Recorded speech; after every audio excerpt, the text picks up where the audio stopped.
You ever get to the point in your life where you just think, this is it, this is it. All my ducks are lined up, all the hard work, the persistence has paid off, this is it. And maybe start patting yourself on the back a little, you know. Nice job, good job sticking it out. Times were tough, they were hard, still fucking exhausted, but you did it. You've got everything you could possibly want. And I'm not talking, you know, I'm not rolling in dough, I'm not flying off to exotic locales on the spur of the moment, but I have an amazing man I'm in love with, who's in love with me, and we want to create a life together. I have a fledgling restaurant that is making it, and it's doing more than making it. We're gaining more and more recognition. I've been nominated for a James Beard Award, which is pretty damn spectacular.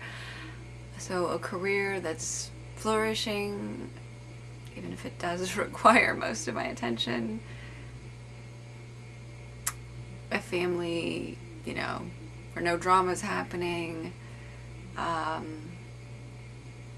great home I love that I share with my man. I mean, I have tomatoes, little cherry tomatoes. I don't have a full-on garden, but I have a little pot garden, you know, little pots everywhere, and we've got a rooftop deck, which is amazing.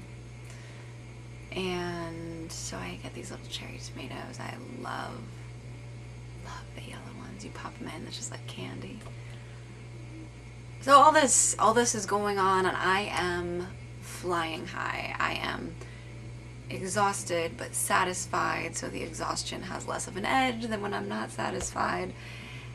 And James comes home the other night and says,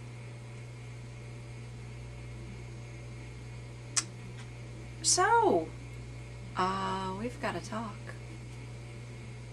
And it's that tone of voice that you know is trouble.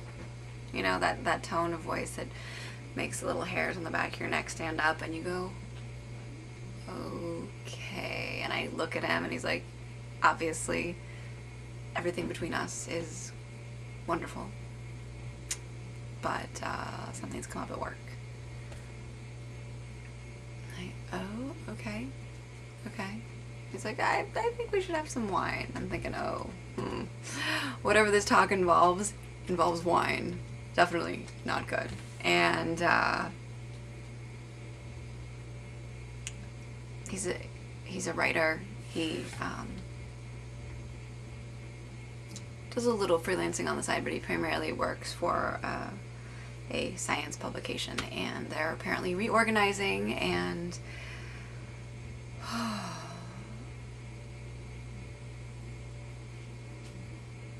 relocating. And that's where the majority of his income comes in, is through that, because the freelance gigs are just, he likes them because he gets to pick the topics, and you know, he enjoys it, but how he makes his living is through this little, I shouldn't say little, but this science publication. It's online.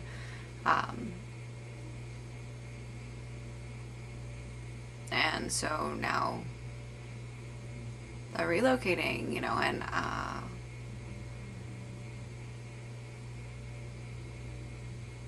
we're talking about going to Michigan, of all things. It has to do with a change of ownership and all kinds of stuff, but the short of it is that times have been rough, and you know, my restaurant has been doing well. It's called the Gourmet Homemade. And you know, we've been doing well, but it's That's a shitload of work, and slowly starting to see a payoff, but, you know, certainly not in a place where I could support us both. It's just like, fuck. You know, you just feel like you're on even ground. Like, things have been a little like the shifting of tectonic plates, you know, not a big earthquake, but just subtle shifting, and then finally everything settles, and you think, all right, I'm not gonna say that I've made it, but I'm in a good place. I can enjoy a little bit, you know. I finally have some chefs underneath me who I really trust, and, you know, I've been able to sneak in a weekend away, which is ecstasy, because I haven't been able to do that for a couple of years, and God, it's good to get out of the city. So all that, you know, you finally feel like you're reaping the fruits of many years of hard labor and studying, and then working under kind of asshole chefs who, you know, and looking forward to setting your own tone of your kitchen, and, you know, getting to be the one in charge, and then you finally are there, and then you're starting to see the fruit, and you've got this great man who is great.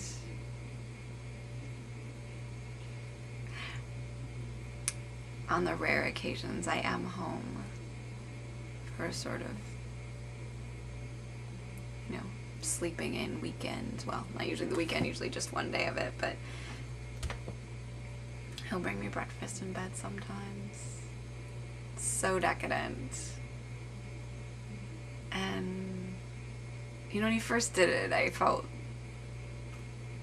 I was like, no, you don't have to do that. I was like, no, I want to. And he, oh my God, he makes killer French toast. I mean, it comes pretty close to beating my French toast. But it's just the way he loves me. I've never been loved so wholeheartedly. He doesn't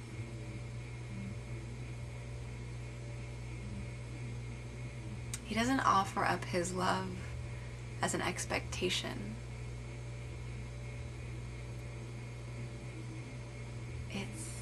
It just exists. There's no pressure. I mean, I felt it was this crazy sensation. I mean, right from when we first met. He's good looking, and I certainly noticed that. But there was just this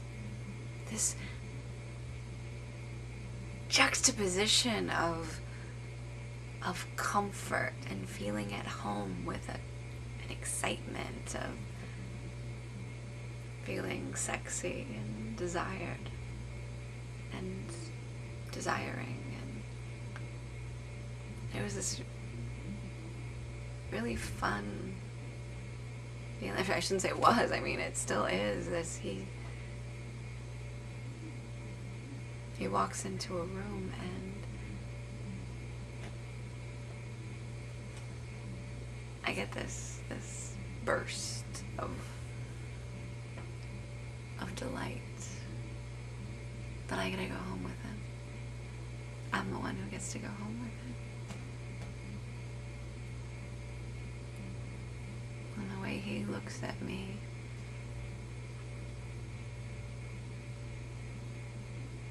I feel so loved. So loved for exactly who I am.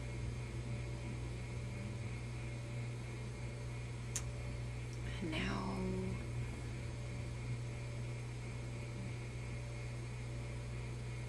I don't know what's gonna happen with that. I mean, we're fine, but it's a big decision, and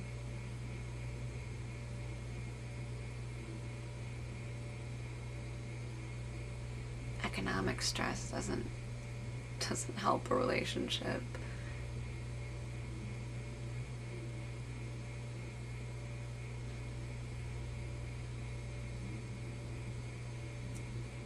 And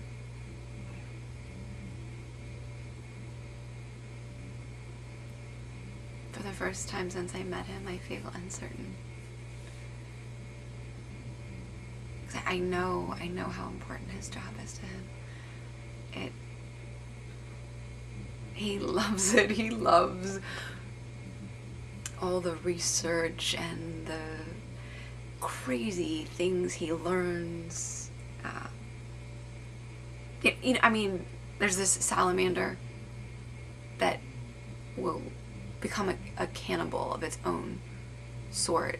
If there are too many salamanders, it actually turns into this like larger headed, sharp teeth, and it eats the other salamanders until the population has gone down. These are things he learns, and he loves it. He eats that shit for breakfast. I mean, he loves it. And and then a part of me just thinks, well, you love this man, you can just, it is a mutual decision. I mean, it's not like he just came in and said, I'm moving to Michigan. But, it's, where is the meeting point, the compromise? He doesn't even know if he wants to go, so we're in the, we're just in the freshness of this all, but I just feel so unsettled.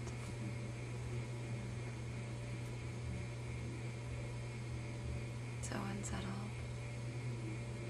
Last night he just held me. I just asked him to hold me.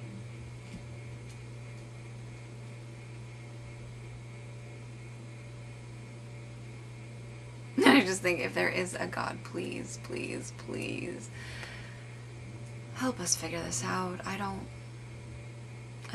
want either of us to make any decisions that we're gonna regret or resent the other person for.